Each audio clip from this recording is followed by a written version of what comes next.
Friends రేపటి నుంచి దీని ధర భారీగా పెంపు. ఈ విషయాలను తెలియాలంటే గనక వీడియో కంప్లీట్‌గా చూడండి. అప్పుడే మీకు కంప్లీట్ ఇన్ఫర్మేషన్ ఏంటో అర్థమవుతుంది.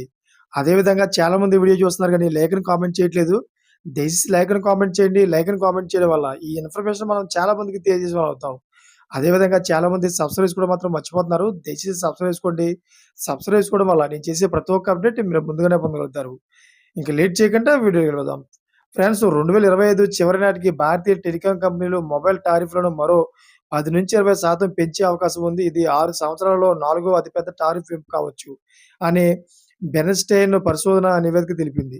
రిలయన్స్ జియో భారతదేశంలో అతిపెద్ద టెలికమ్యూనికేషన్ సర్వీస్ ప్రొవైడర్. అయితే ఆ తర్వాతి స్థానంలో ఎయిర్‌టెల్ ఉంది. వొడాఫోన్ ఐడియా మూడో స్థానంలో ఉంది.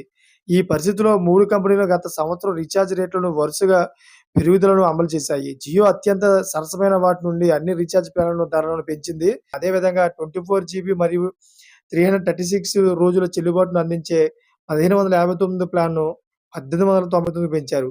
ఈ ఫీజు పెంపు గత ఏడాది జులై 3 నుంచి అమల్లోకి వచ్చింది. రిలయన్స్ జియో తర్వాత ఎయిర్‌టెల్, వొడాఫోన్ ఐడియా కూడా టారిఫ్ పెంపుదల ప్రకటించాయి. డ్రాఫ్టింగ్ ఫీజుల్లో 11-25% పెరుగుదల ఉంది. ఆ తర్వాత రీచార్జ్ ప్లాన్‌లో వివిధ మార్పులు చేయబడ్డాయి. అయితే ఈ ఏడాది చివరిలో మళ్ళీ ఫీజులు పెరిగే అవకాశం ఉందని సమాచారం వెలువడింది.